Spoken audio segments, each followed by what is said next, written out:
A very good afternoon, ladies and gentlemen. Welcome to the Expert Says, an interview series proudly presented by Sanctuary Health. I'm Yasmine Lee, President of Malaysian Dental Students Association, and I'm honored to be the host for this interview series. So before we start with this session, I would like to introduce the expert of the day, Professor Massimo Giovarruscio. So he graduated with honor from University of Rome. He is an accredited specialist in endodontics with his extensive experience in endodontics, restorative, and aesthetic dentistry.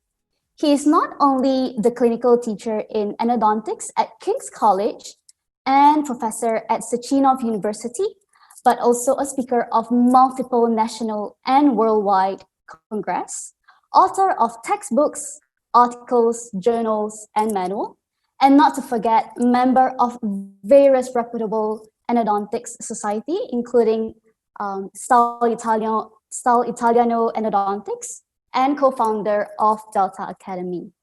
So in short, Prof. Massimo is a highly skilled endodontist and definitely one of the role models many of us look up to. So now let me invite this extremely talented Professor Massimo Giovarruscio. Good afternoon, Prof. How are you today? Hi, fine, thank you. How are you doing? I'm good. I'm currently in one of the areas in lockdown, so no clinics for me, but hopefully everything goes better. Yeah. So anyways, on behalf of Sanctuary Health, I would love to thank you again for accepting this invitation to be in this session entitled The Expert Says, a look into near future of dentistry after pandemic. So just to briefly talk about why we are having this interview with you today is because we would love to understand how the COVID pandemic affects and changes the dental procedures. Yeah, what are the precautionary steps that we need to take to stop and prevent the transmission of this disease? And also to educate patients on what they need to prepare and consider before visiting a dental clinic. So let's start off with the first part. So Prof, what is your view on how the pandemic affects dental procedures?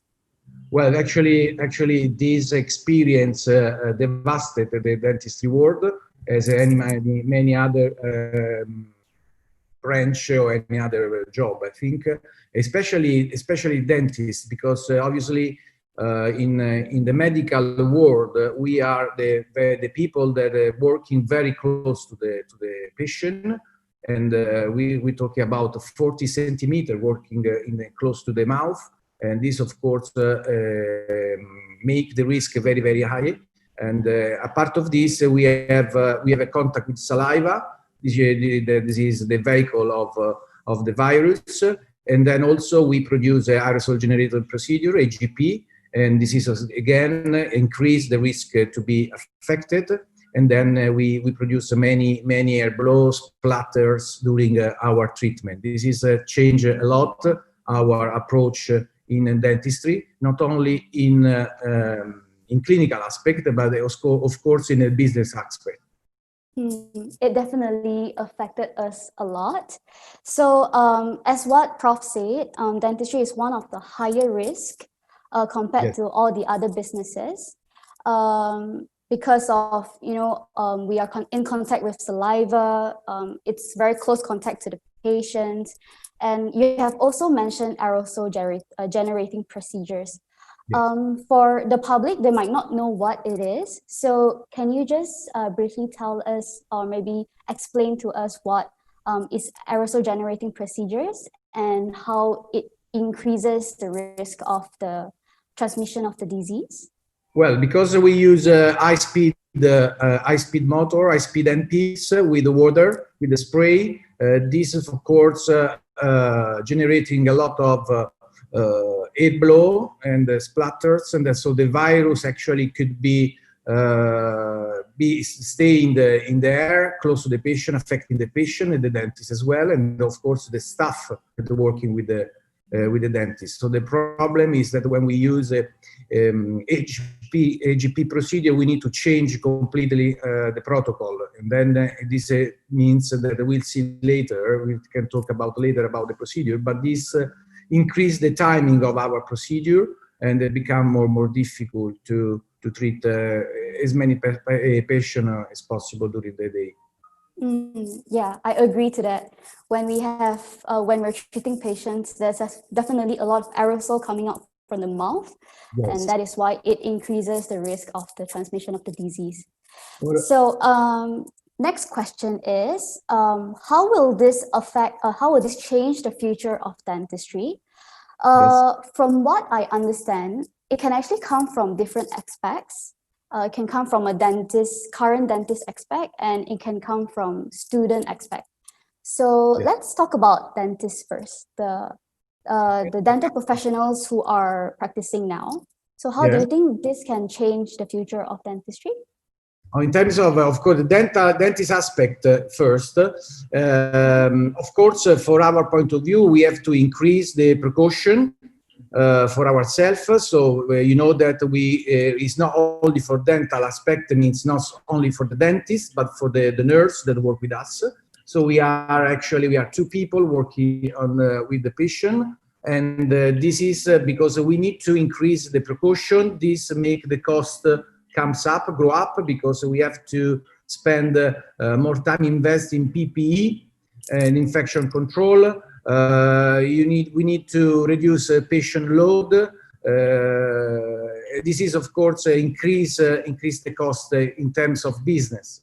In terms of timing as well, change completely, because I'm especially in endodontics. So for my point of view, I'm not used to treat many patients a day, because my average is about three patients a day, sometimes 4 patients a day. And endodontics is very focused treatment. So we can work 5 days a week. It become very stressful. But for the other aspect, the other general dentist, it will be a nightmare, because in England, we have a dentist that is treating about 20-30 patients a day.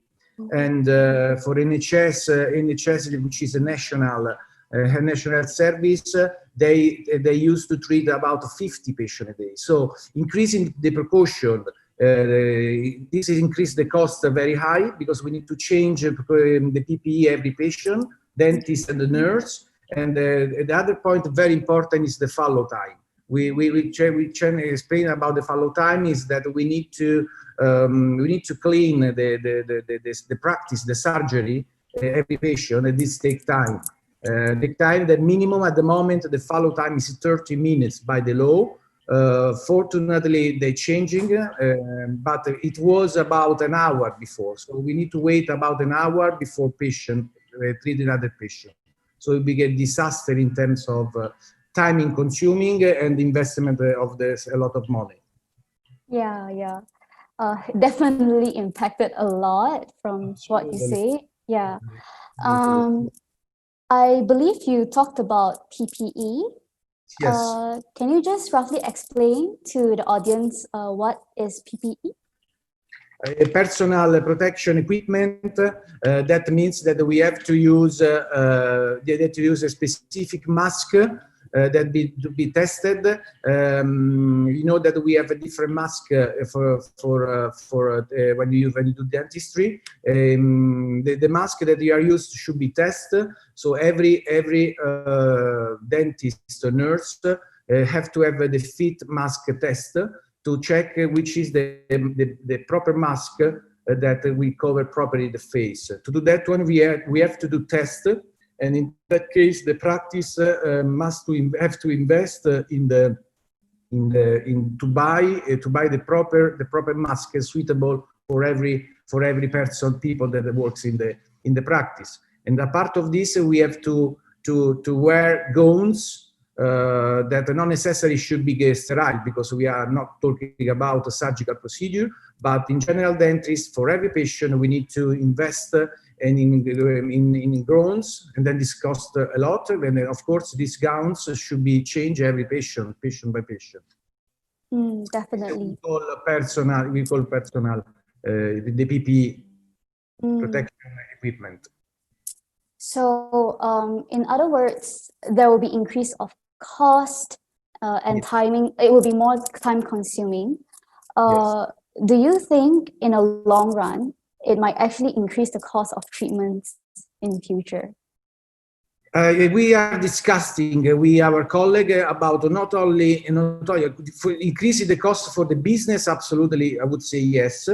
Obviously, this cost should be covered something. So actually, the cost of the treatment could be rise up because, of course, it's a part of business. If the business cost increasing, we have to change the treatment cost for the patient, unfortunately. But because we are talking about a lot of money, so we need to absolutely increase the cost. Yeah, yeah. Otherwise, the Sorry? other option that I disagree with this option, but in England, some dentists start to change to put down the percentage for associate. But I think that this is not fair because it's not our fault, this pandemic. So the point is, it's not fault of the patient as well. But of course, we are increasing of the cost that we have Yeah. somewhere. Yes. Yeah. Actually, to educate the patients, one thing about increasing cost is actually because the reason behind is just to protect everyone, to Yes. prevent a disease. So it's actually reasonable. So yeah, I hope that the public would understand coming from a point of dentist view. Anyways, moving on to student point of view. Right. So currently, like me myself, I'm actually a final year student, and I don't get to go for my clinical sessions, and I'm only going for online lectures. Right. The most we can get is simulation labs where we work on dummies. Most of us are definitely worried about, how competent are we going to be because, there's not enough practices on real patients. What do you think about this, Prof? Do you think it will actually affect our competency? Okay, there are 2 points to underline. There is a good aspect for student and a bad aspect for student. Let's start with the bad aspect. The bad aspect is that if students stay at home because can't afford to attend the clinic or the university or the practice, whatever, the student or the student need to stay at home, and then still need to pay the fees for university, and then for maybe monthly salary of the apartment. So the same cost, but they don't receive back what they used to have for what they paying. So this is the bad aspect for students, because we know how it's important to save money for them. And then because they don't charge any money, so they are still invest their time in dentistry. The other bad aspect, unfortunately, with this pandemic, students are not able to practice on the patient. Dentistry is probably one of the job that we have to practice. We have to move our. Yeah. Because we can see many video, many lecture, many live surgery, but at the end of the day we have to move our hands, because otherwise we are not talking about dentistry. So this is unfortunately the worst aspect of students. So I understand, I'm with them about this one. The good thing is you can imagine if this pandemic happened 10 years ago, when we don't have an internet connection. So at the moment, with the technology, students are able to be connected with the university or with the lecture around the world. And so this is a good thing, because we are lucky to be able to keep going to study. But the problem that is caused, that when this pandemic will keep at the end, the student will be spend much more time on practicing, so moving the hands. And yeah, this is the only point, very bad for them. I'm with you. Sorry. It's okay, but one of the things I appreciate during this pandemic season is that I get to learn a lot apart from our own lectures. So that is one plus point, I guess. from this COVID. But yeah, definitely worried about the practice, hands-on practice. There are actually companies who are selling like maybe tooth models and, composite. Would you recommend students to get this kind of product to, at least practice something at home?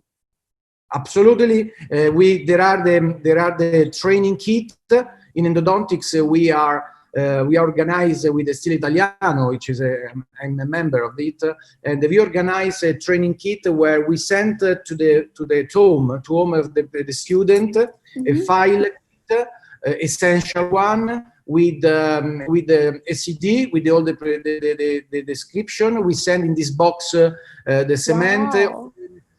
To perform a root canal treatment. Of course, in the box there will be the 3D tooth, so you can practice on the tooth. And the good thing is that the company, about the motor company like iTeeth or Woodpecker, they are able to send to home the motor, and then when the student finish the treatment, they come back and then take the motor back. So it's a very good opportunity for students that can move their hands and then can make live course with the tutor, so they will be followed during the treatment. So this is a very good idea that is a start to have from you. Yeah, this is actually a very good approach. Maybe our association should do something like that to help the students. Yeah, yes, it is actually a very good approach. We are calling course in a box. So there is a box with everything inside. Oh, so that's nice. cute. Course in a box. Okay. Anyways, so I was actually talking to some of the dentists in Malaysia, and they were saying, because like procedures in aesthetic dentistry definitely has aerosol generating procedures. Yes. So some of them would opt to go for orthodontics procedures instead during the pandemic season. So Invisalign cases, all that has less aerosol.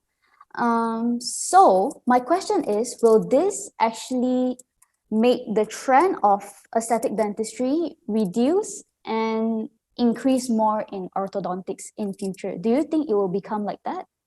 I think definitely not, because we'll say no, because when I think that this is the same of you, the same thinking. When I decided to be a dentist, I decided to be a dentist because I want to use handpiece, not because I want to be an orthodontist. So all of the respect of orthodontists, but dentistry has many fields, and then like surgery, endo, restorative, a lot, and then orthodontics. But I don't think that this pandemic we will focus the choose of dentists to go to choose the orthodontics road. No, I don't think so. Definitely not. Yeah, I guess like dentists who likes aesthetic dentistry definitely has passion in it. So no matter what happens, we're still gonna, go for that road. Yeah, I definitely agree to that. Yeah. So moving on to the next part, precautionary steps. Yes. Would you like to, because I believe just now you have mentioned that, you would like to talk more about it. So would you like to talk about it? Yes, yeah, sure. About the precaution, well, apart the PPE, there's a personal protection equipment. We have, of course, and then because we produce aerosol during our treatment, the other strategy that we can adopt in the practice is maybe we can use some filter in the room. This increase, especially to reduce the follow time.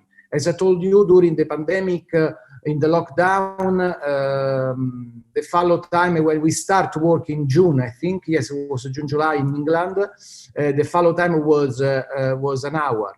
Now it's 30 minutes. 30 minutes. Why? Because we bought a filter machine that can operate it is a lack of vacuum machine with a filter with the ultraviolet lamp inside, and this give us the possibility to reduce the follow time. Of course, to do that, you need to set up the surgery for this. Engineering should come to the practice, measure all the sites of the practice, and then after that, the engineering give you the numbers. So with this number, you need to find the machine, invest in the machine to buy, and this, of course, is an increasing cost for the business, but at the same time, you have a follow time go down, so you have the possibility to treat more patients. So this is another strategy if we want to reduce the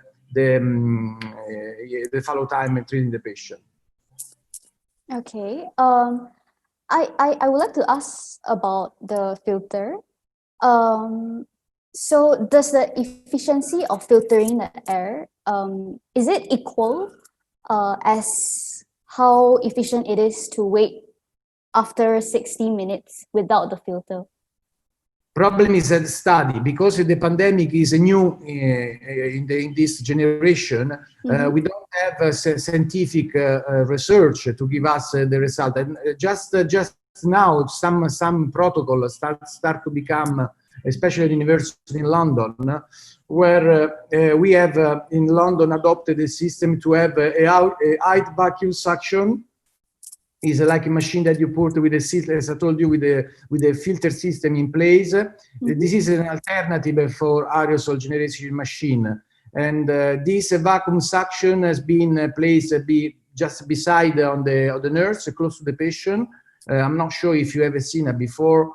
There is a big machine with a big aspirator, and reduce the AGP procedure. Yeah, this is the. Okay. The one, but again, we don't have at the moment in England, we don't have evidence in this. Unfortunately, we don't. We are still waiting for the research to give us the right protocol. Understand. Hope that the research finishes soon, so we know exactly what to do. Exactly. Yeah. We learn a lot about this pandemic, so this is good. This is good. It is. In a positive way of thinking about this situation. So, okay, we have picked the filtering. So next, let's go to a rubber dam. Yeah. So I have actually seen one of your posters saying that in endodontics, rubber dam is definitely one of the things you need to do. Yeah. Would you like to talk about that? Yes, sure, of course. Yes, in endodontics, I would say there is a conditio sine qua non. That means that if there is no rubber dam, no party. And all the procedure in endodontics must to be followed by using the rubber dam. This is very, very important. Of course, in dentistry, we can use rubber dam for every procedure, right? As you talk about orthodontics, for instance, or implantologists, but for restorative, operative dentistry, aesthetic dentistry, endodontics, this procedure is a very must. And then I highly recommend to use rubber dam because, of course, this protect the procedures not only against the saliva, but is in pandemic, we noticed that the demanding of rubber dam is very, very high because I have an academy in England. Many dentists after lockdown are looking for to participate in rubber dam course because they understand that it is important to start to use rubber dam on patients.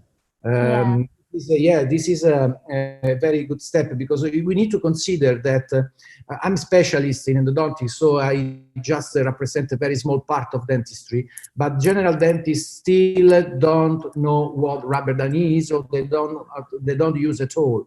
So with this pandemic, I would say that they start, fortunately, and eventually they start to use it because they understood that how is important to protect themselves, patient, and nurse, definitely. And to the best treatment, of course, the result. Yeah.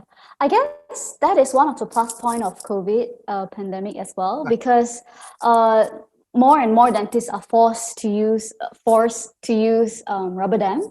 So in a way, they are also practicing in starting to use rubber dam, which is actually so beneficial to your treatments. You know, you avoid contamination of the root canals, better visualization, and all that. Yeah, so I guess this is also one of the plus points of the pandemic. Yes, exactly. Yeah, and also actually one of my professor my university always mentioned like never start your endodontics treatment before placing a rubber dam. Yeah, so I guess that is one of the good advice that he's giving me. Yeah, it's right. I have a nice experience with the rubber dam. There was a patient, a lady in the chair with the husband, just attending the treatment because he was watching what I'm doing, and when I used the rubber dam on the wife, at the end of the treatment, the husband told me, sorry, doctor, where I can buy the rubber dam because my chat a lot. So this Oh is. my god, that was My mean. it's so funny, so funny. So with the That is a rubber, nice joke. I mean, it is important because with the rubber dam, the general dentists they don't use rubber dam will notice that they don't need to speak a lot with the patient because when you have a rubber dam on, you just focus on treatment and that's it. So it's a good point. And another good point. It is a good point and a good joke at the same time. Okay. Anyways, joke aside, let's proceed to the next precautionary steps that we dentists should take. Okay, it's not more like a step that we should take, but more of for scaling. Since scaling is, we're using ultrasonic scalers, it Yes. definitely produces a lot of aerosols. And Yeah. one of the contraindication of using a ultrasonic scaler is aerosol contamination. Yeah. Yeah. So with the transmission of these disease and all. So my school is actually asking us to, practice manual scaling again. Yeah. Um, what do you think, Prof? Do you think is it necessary to practice manual scaling? Because it is definitely more time consuming. It's more technical. It is more tiring for the dentist, and also definitely for the patient if it's more time consuming. And Exactly. sometimes efficiency of the scaling would be less because, technical wise, if you're not competent enough, you won't be do as great as if you're using an ultrasonic scaler. Good. So do you think it's necessary to convert back to manual scaling instead of using an ultrasonic scaler? I would say no. I would say absolutely no, because as you told, I absolutely agree with you. Scaling procedure is case based. It's depend about the case that you have. Because if you have a simple case, you can have the procedure done in 30 minutes using unfortunately using AGP. If you start to use manual, become as you told, time consuming for sure, increasing the cost. Will be more uncomfortable for the patient because the patient probably is better in the good hands. Is better to use ultrasonic device. So I would say no. My feeling is not that this can change and preferably using the manual. No, I would say not. I would say All not. right. So you think that it's still okay to use ultrasonic scalers? Absolutely, yes. And then we have machinery to help us. So and we are talking about this. So we can use and produce aerosol. I think yes. I think we still use AGP procedure in using the during the Mm. clinic. Yes, absolutely. I'm definitely glad to hear that because manual scaling is really one of No. one of the more tedious work that we need to do. Yeah. Okay. Let's kind of summarize on the precautionary steps. We have talked quite a lot about what we dentists are actually doing in order to prevent the COVID transmission. Mhm. So just to summarize, can you tell me what should dentists do to protect themselves? Mhm. DSA, the dental surgeon assistant, technicians, the patients, and the surrounding. Right. So in England we have a strict protocol. I think that we should be the same of the rest of the world. But I tell you what's in England we do to protect, of course, the staff, to protect everyone in the practice. The ideally will be to be tested for COVID symptoms. For course, to have an answer of the test that will take about 10 minutes. This will be the ideal one. So the patient ideally come to the practice 10 minutes before the appointment, so it should be tested, and then after the answer of the test can get in the surgery, and then ready. Of course, every morning all the staff, dentist, receptionist, technician should be tested every day, not only with taking temperature, because temperature is the first approach to understand the screening of the patient or of the clinician. But obviously, the best thing is to be the test for COVID, and so to be an answer as soon as possible. And exactly. So otherwise, at the point is that the patient come to the practice. Of course, we try to don't be more than one patient in waiting room, just to reduce of course the crowding in the practice, and then the patient must leave all the bags wares in the box, so the box will be completely closed. And then, of course, it has been tested the temperature. They touch the hands, the hands, and then go to the practice. Of course, all of these increase again cost and timing, of course. Definitely, but I believe that is what we need to do to protect the public, and as well as protect ourselves. Not only the public, but we need to understand that the dentist, the receptionist, all the staff, technician, and nurse, at the end of the day, they come back to home, so with the family. So this is important for themselves to don't spread. So we have to be very protective about this, definitely.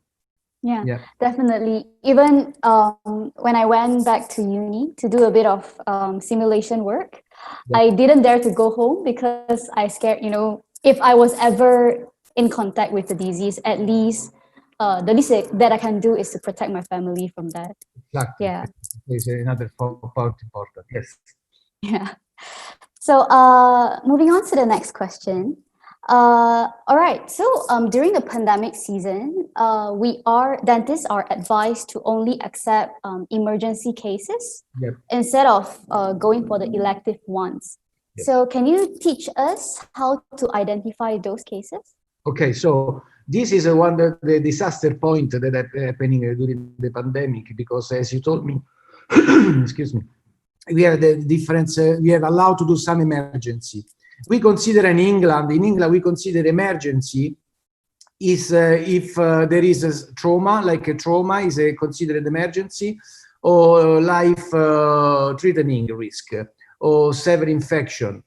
So this is probably, if your life is in risk, this is an emergency. Otherwise is considered urgency. So this is the difference. Unfortunately, with this protocol, we have many patients that lost teeth, very good teeth that could be saved very easily. So I would say to change this regulation, but now at the moment during the pandemic the disaster has been done, and I'm start to see many patients, they lost many doable teeth just because the government stopped us to working on just emergency only. And emergency only, obviously, it's just we consider emergency when the life is a risk, no, because we have a dental problem. The other point is we need to focus that we need to treat the patient in urgency. Urgency is different, because urgency is something like patient require medical attention, but it's not related to life, to the risk of the life. It so can be delayed. This is why the difference. Yep. Okay. As a as an aspiring dentist, it's quite sad to hear that patients are losing teeth because of this. Yeah. Yeah. But anyways, we strive for the better future. Yeah. Yeah. Okay. So next, since we kind of mentioned about rubber dam just now, I would just like to ask, according to you, what treatments other than endodontics would you suggest to use rubber dam, Uh, even after this pandemic right. like stop? Yeah. Apart of endodontics, the endodontics, I would say 100% of the case. I would say operative dentistry. Operative dentistry means filling for the 100% of the filling. Not only, the point is this one, the pandemic probably will change the use of rubber dam, but the interesting point is that the dentists, if now start to use rubber dam, it's not because they think that the treatment will be more successful, but just because this reduce the risk to get the COVID, right? So this is very interesting.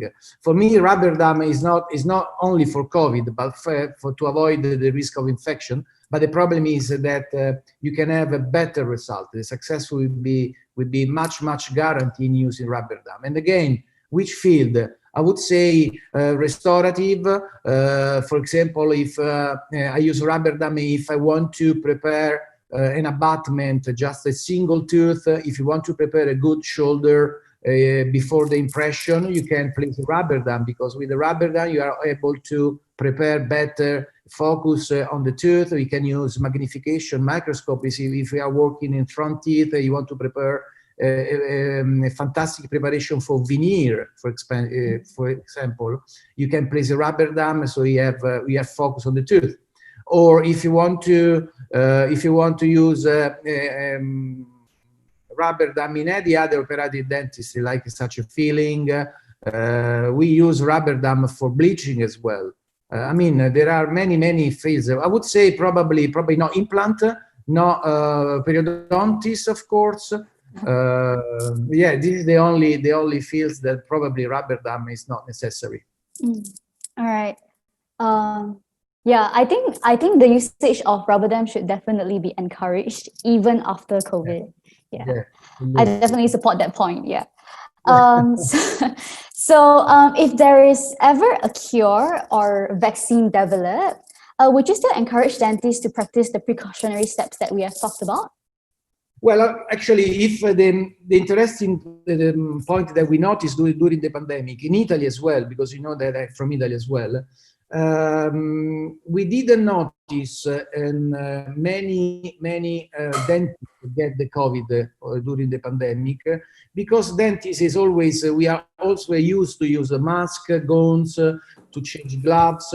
So in our treatment, the procedure that we followed before the pandemic actually is quite similar to what we are doing now. Now we are more, of course, we are more addicted about this one. We need to use much more.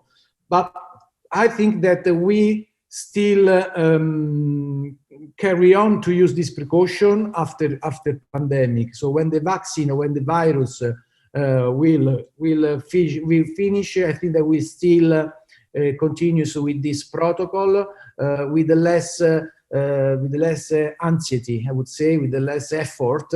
But of course, we don't forget that the dentist, the risk of dentist will be hepatitis, HIV. Yeah.